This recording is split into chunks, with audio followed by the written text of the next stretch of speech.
Aqui, o Vasco venceu, hein? Porto Cabédio por 1-0, um jogo duríssimo. Teve vaia da torcida lá em São Januário. Tem um monte de assunto para falar sobre isso. A reportagem é do Flávio Vinick. Fala, Flavinho. A Cruz de Malta estava lá, tremulando na arquibancada de São Januário. A torcida fazia festa no estádio em uma competição internacional depois de 6 anos. Para o pressionado Fábio Carilli, o jogo tinha cara de decisão. Mas era só a segunda rodada da Copa Sul-Americana. O frágil Porto Cabédio percebeu logo que o perigo vinha pelo alto, com o nome de Pablo Verrete. O zagueiro Lemos também assustou em uma jogada aérea, mostrando que esse era o melhor caminho para o Vasco. Carilli não sabia se ficava sentado ou em pé na beira do campo. O Vasco tentou acionar o Verrete por baixo dessa vez e o argentino quase completou o cruzamento. Calado, Carilli devia ser o mais angustiado em São Januário. O Vasco passou a criar uma chance atrás da outra, geralmente com Verrete e Coutinho. Até que no acréscimo, Verrete mais uma vez fez a diferença. Chegou a 44 gols pelo clube, passou o cano e se tornou o segundo maior artilheiro estrangeiro do Vasco, atrás apenas do uruguaio Vila Doniga, com 83. Repare que o Carilli é discreto na comemoração, mas ele ganha um abraço do solidário Verrete. Ele é um treinador que trabalha muito. Falei recém, eu amo a torcida do Vasco, mas a torcida tem que entender que se a gente não está unido, tanto fora como dentro da cancha, as coisas não vão dar certo. É muito difícil.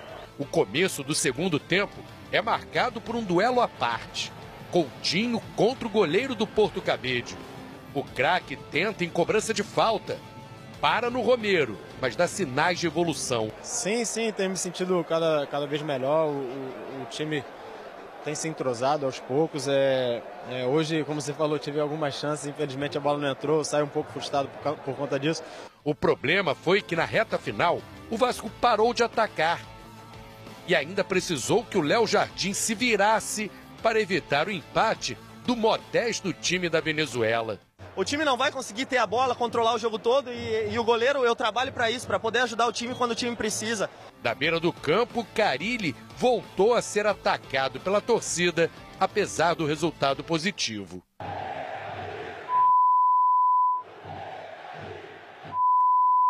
Eu não vou negar que é a primeira vez que eu passo por isso, de vencer uma partida e a gente ser vaiado.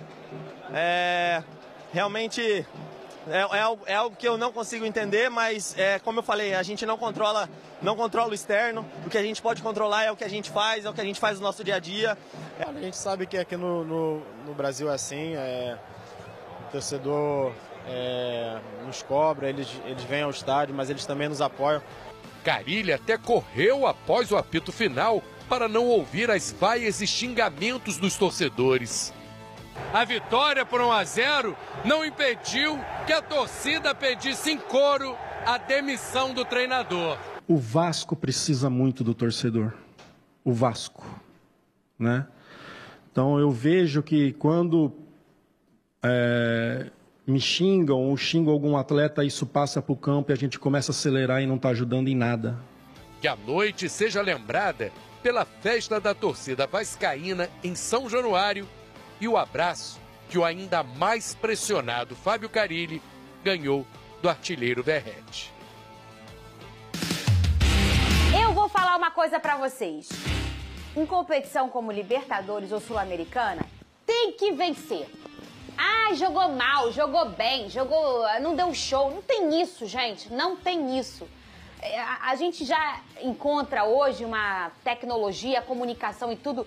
Os caras, quando vêm aqui visitar a nossa casa para enfrentar os times brasileiros, já sabem como a gente joga, já vem na nossa mania. Então não vem achar que todo mundo vai dar show, não vai dar. O importante é vencer. Dito isso, Lucas Pedrosa, você vai falar bem ou vai falar mal do Vasco da Gama? Depois eu quero levantar uma questão com os dois em relação ao Carilli. Sim. Você trouxe a informação que esse e o próximo jogo contra o Sport seriam fundamentais para entender o futuro do Carille no Vasco. O primeiro passo já foi, venceu, só que a torcida vaiou. Perfeito. Mas o Verratti fez o gol e abraçou o Carille. Tamo confuso. Pedrosa, gostou do Vasco, Pedrosa? Vamos lá, Fernanda. Eu concordo plenamente com a sua primeira afirmação quando você fala sobre jogos de Copa Sul-Americana e de Copa Libertadores. Tem que vencer, porque o Vasco hoje é o líder do grupo, tem 4 pontos. Lógico que o Lanús ainda vai jogar contra o Melgar, se eu não me engano é hoje que acontece essa partida, mas o Vasco venceu. Convenceu? Talvez não. Mas vamos olhar o cenário de forma geral. O Vasco conseguiu 22 finalizações, 10 no gol, o que significa que o Vasco acertou o alvo 10 vezes, e o goleiro deles, vocês acompanharam a partida, fez uma baita de uma partida. Destaque. Então, assim, o primeiro tempo do Vasco, na minha visão, foi um bom primeiro tempo. O Vasco conseguiu triangular, teve uma chance com o Coutinho, que o goleiro começou a defender, fez uma defesa, bateu na trave, teve essa chance aí, uma boa enfiada do Tietê, que o Verratti acabou desperdiçando. O Vasco produziu para poder fazer 2-3 no primeiro tempo. E eu acho que o primeiro tempo do Vasco foi o primeiro tempo que se esperava diante de um adversário muito fraco, que é o Porto Cabedelo. Ok, no segundo tempo, e aí o Verratti, depois a gente vai falar a parte do Verratti, ele vai lá, faz um gol que é um negócio absurdo, que ele é o inventor de gols, que ele inventa aquele gol, porque assim, ele dá 2 passos para trás para cabecear, é um absurdo, poucas pessoas no mundo do futebol já foram capazes disso, eu nunca vi, são raríssimas. Cristiano Ronaldo, talvez um Pelé da vida, que mesmo pequeno era um absurdo. O fundamento cabeçada é um negócio assustador. Jardel, que era muito bom também, e ele consegue colocar o Vasco na frente naquele momento.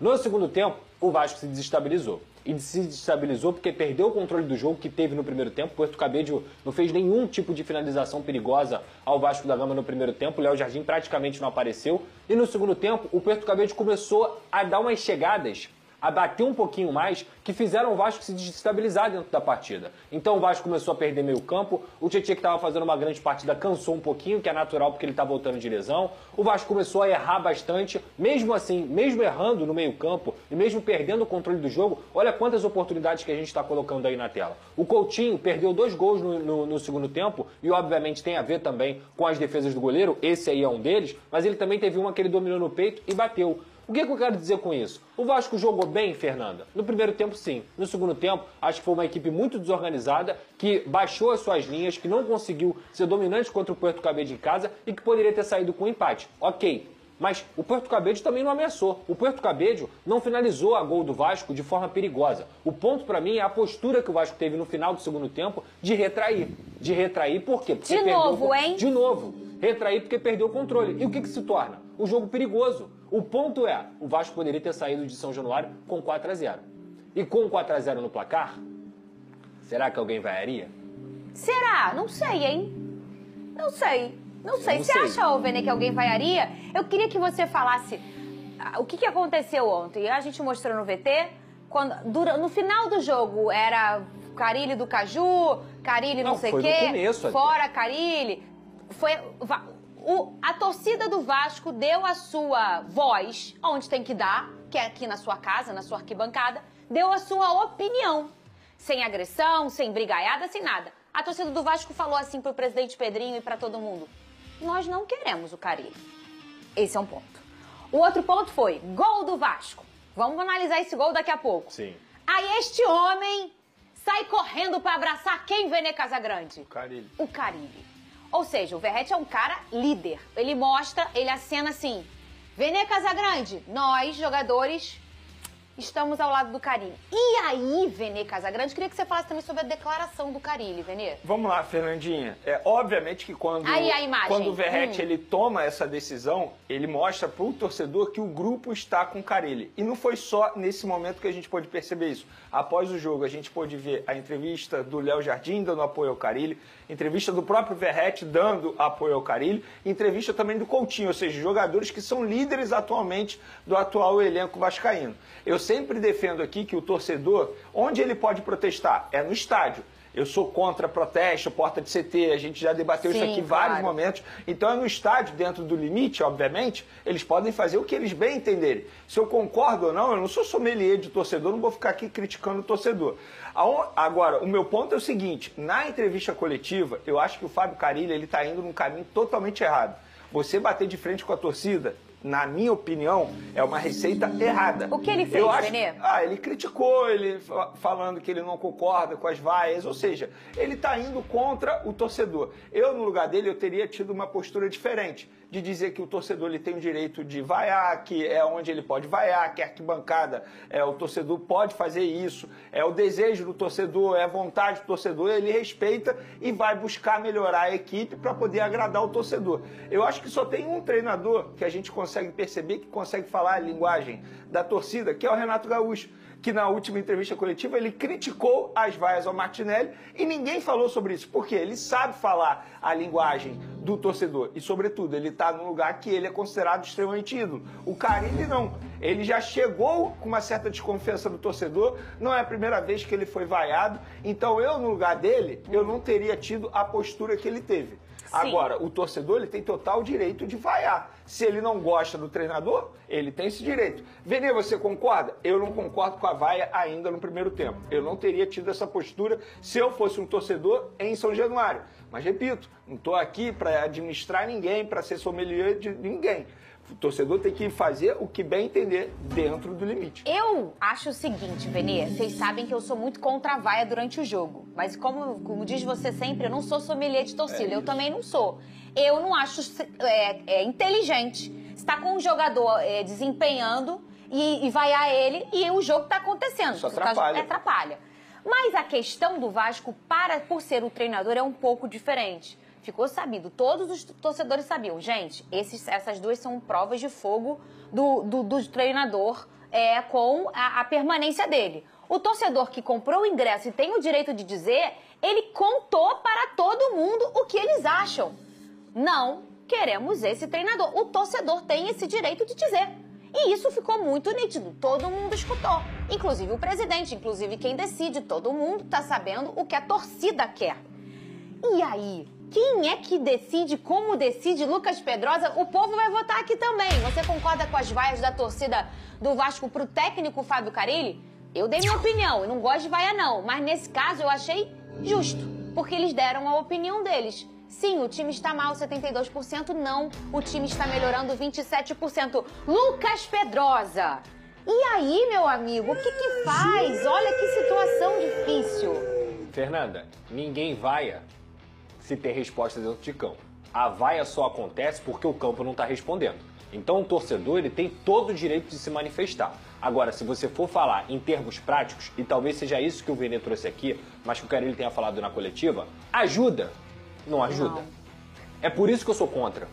Vaiar no primeiro tempo, eu sou contra. Vaiar quando o jogo está ocorrendo, o treinador, o jogador, porque isso passa para o campo. Isso não é uma opinião minha. Conversa com qualquer atleta de alto nível. Qualquer um. Série B, Série C, Série D. Qualquer atleta que pratique outro esporte de alto nível. Se você for vaiado enquanto você está ali no seu ofício, isso te atrapalha? É óbvio que atrapalha. Então assim, eu sou totalmente a favor de se manifestar após o jogo. Venceu? Não gostou? Vaia, faz o que você quiser, como a torcida fez ontem. Mas dentro do jogo, e repito, amigo, você pode fazer o que você quiser, é só a minha opinião, tá? Dentro do jogo, eu acho que atrapalha a equipe. A equipe que precisa ali da confiança da arquibancada, que é uma marca do Vasco da Gama historicamente, quando é vaiado, e quando vai o treinador, porque fala assim, pô, você tá aqui. Aí imagina tem a torcida aqui no SBT e tá te vaiando. Eu e Venê, a gente vai ficar assim, peraí. Tem alguma coisa errada. O programa tá errado, ou a gente tá fazendo alguma coisa errada, porque nós somos um grupo. Se o meu comandante, que eu confio, tá sendo vaiado na nossa apresentação aqui, é porque a gente tá mal dentro de campo também. E isso passa pra dentro do campo. Então, assim, o Carille começou a ser vaiado com 30 minutos de primeiro tempo. Não por esse jogo, mas talvez por tudo do acúmulo que estava acontecendo. A atitude do Verratti me faz balançar. No sentido do seguinte, beleza, pelo que apresenta em campo, o Carille merece continuar à frente do Vasco? Eu acho que não, Fernando. Eu acho que o Carille poderia fazer o Vasco jogar melhor nesse sentido. Agora, vamos colocar na balança? O capitão, o melhor jogador e o goleiro, que é um baita de um goleiro, saíram em defesa do treinador. Em entrevista e dentro de campo.